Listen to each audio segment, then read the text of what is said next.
बेले बेले आम घरे थिबा पियाजरू प्राय यही समय छोट छोट गजा बाहर थाए सेहीपरि गोटे गजा पियाजरू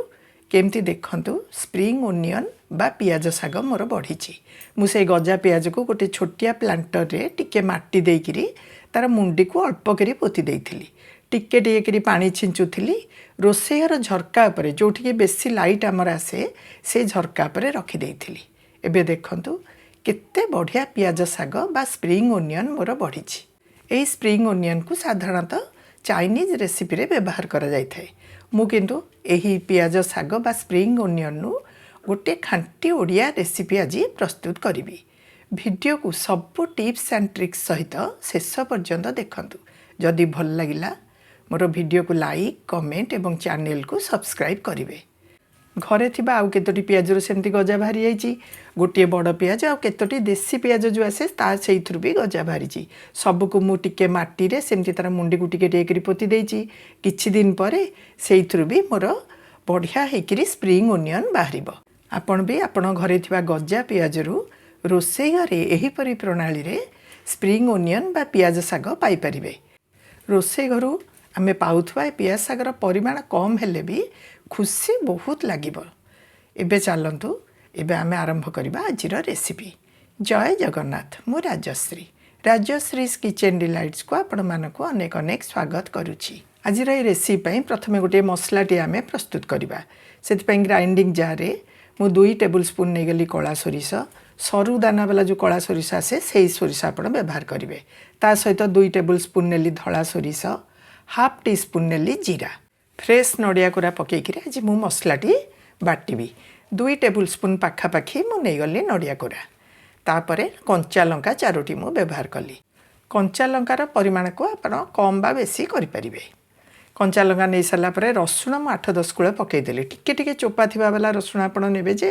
रसुणर बास्नाटी मसला रे भलो आसीबो एबे सुखिलारे प्रथमे आमे ग्राइंडिंग जार रे ताको बाटी दबा सोरिषटी आमर भल होइकरी चिकन होइकरी बाटी हबो तापरे आपण पानी देकिरी बाटिबे मु अल्प पानी देकिरी गोटे बहलिया बहलिया बटाटी देखंतु प्रस्तुत कली एबे मसला बटाटी को आमे साइड रे रखी दबा एबे पियाज साग को आमे काटिबा पियाज साग को पूरा मुळेकिरी आमे न काटिकिरी 3 इंच खंडे तळु छाडी दबा तापरे पियाज साग को ऊपर काटिबा 3 इंच छाडी देले जोठू आमे काटी थिबा सेही जगह रु पुणी पियाज साग बढ़िबा आरंभ हबो जो जगार बढ़िया लाइट आसुथबो से जगार आपण प्लांटर टी रखिदेबे पानी बेसी देबेनी अल्प टिके टिके पानी सबले दउथिबे पुणी आउ थरे किछि दिन परे देखिबे स्प्रिंग ओनियन हमर बढ़िबो नेक्स्ट स्टेप रे आमे कंचा लंका रसुण को छेचिकरी रखिबा 3 रु 4टी कंचा लंका मु छेची देली रसुण टिके अधिका करी प्राय 1/4 कप रसुण को मु छेचिली कंचा लंका रसुण को आमे दरदर छेचा करी छेचिबा पूरा भल्ल करी छेचिबानी देखंतु एहीपरि भाबरे आमे रसुण को टिके फाळ फाळ हेकि थिबो सेही भलिया छेचिदबा कंचा लंका को सेम छेचिकरी साइड रे बे रखिदबा नेक्स्ट स्टेप रे आमे पियाज साग को एबे काटिबा पियाज साग को आमे पूरा छोट छोट करी काटिदबा देखंतु एहीपरि भाबरे पियाज साग को आमे काटिदबा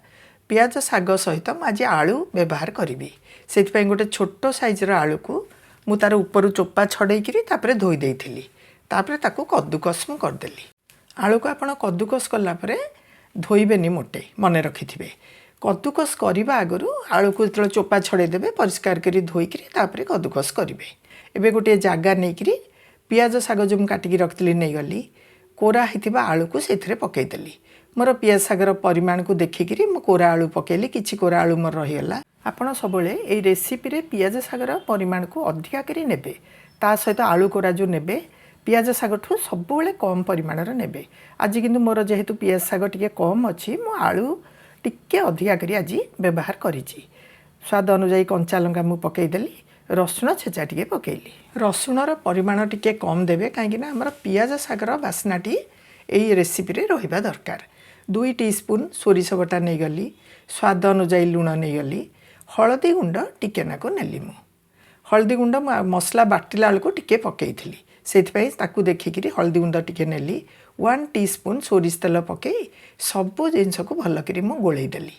ये जो पियाज साग को सोरिष बटारे आमे गोलैकी रखिले ताकू मु एबे पत्र पोड़ा करी से गोटे कदली पत्र को मु प्रथमे गैस रे सेकी देइथिली न फाटिया पई कदली पत्रटी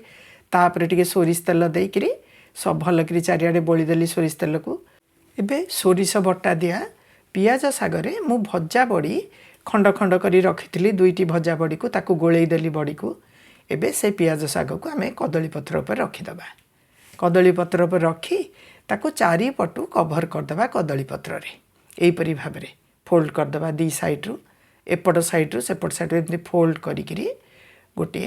कदली पत्रर पैकेट भलिया आमे करदबा तापरे सूतारे ताकू भल भाव चारिपटू बांधीदबा जेमती कि आमर जो पत्रपोड़ा करवा सोरिषर रसटी जमती बाहर को बाहरी न जाए एबे बांधीदबा सूतारे चारिपटू टे चेक करदबा किंतु मोर ये जो कदली पत्रटी टिके फाटी जाइए गोटे साइड्रु यही बांधिला बेलू तेणु मुझे आउ गोटे कदली पत्र तापर बांधि माने रैप करदेली सूतारे ताकू भलकरी बांधिदेली एबे ये कदली पत्र को आमे पोड़ीबा आमर आज गैस चुली रे पोड़ीबा तेणु गैस चुली रे गोटे मोटा करेई मु नहीं गली गोटे लुहा करेई मोटा गरम करेई रे मु गोटे चामच तेल प्रथमे आग नहीं चारिआडे बोलीदेली तापर टिके पानी छिंचिकी स्टीम करदेली तापर कदली पत्र को से रखी कभर देकिरी 7-8 मिनिट पाई मु पोड़िया पाई छाड़देली गैस रो फ्लेम को पूरा लो करदेबे ए पोड़िला बेले एहीपरि भाव ये जो स्टीम मु कली कहीं दुईटी कारण पाई गोटे है स्टीम रे आमर जो पोड़ाटी भल भाव भितर सिझिब द्वितीयतः कदली पत्रटी बेसी पोड़ीजीवनी तो पुणी ताको ओल्टेदबा 7-8 मिनिट पर पुणी आरपटे सेमती टिके पानी छिंचिकी ओल्टेदबा तापर 7-8 मिनिट छाड़ीदबा पुणी ताको कभर खोलुथबा टिके टिके पानी छिंचिकी ताको कदली पत्र को आमे पोड़ुथबा एहीपरि भाव चारिपटू जो कदली पत्रटी आमर बढ़िया होकर रोस्ट हो सेतबेले आमर जानिबा जे आम पोड़ाटी परफेक्टली रेडी हो गला एहीपरि भाव मह मह बासुथिबा पियाज सागर गोटे पत्रपोड़ा आमर प्रस्तुत हो गला माछ पत्रपोड़ा छतु पत्रपोड़ा आपण खाइथिबे एई जो पियाज सागर पत्रपोड़ाटी तापरी बहुत स्वादिष्ट लागिबो किबा ताठू अधिका भी आपनको स्वादिष्ट लागिबो तेणु आपण एहीपरि प्रणाली रे पियाज सागरे घरे तैयारी करंतु पत्रपोड़ा केमती लागिला मते कमेंट रे निश्चित भाव में जणांतु एही पत्रपोड़ा करिया पई आपण दुईटी जिनस को सबले मन रखिथिबे गोटे कथा हला सोरिष बाटला आलू को नड़िया कोरा देबे आलू को न काटिकी कोरिकी आ न धोईकी आपण व्यवहार करेंगे ये दुईटी जिनस देखंतु आमर ये पत्रपोड़ार टेक्सचर को केते बढ़िया करी आनीछि एही दुईटी टिप्स को व्यवहार करी आपण पियाज सागर पत्रपोड़ा घरे करंतु आशा करुच्ची निश्चित भाव में पसंद आसीजिवो।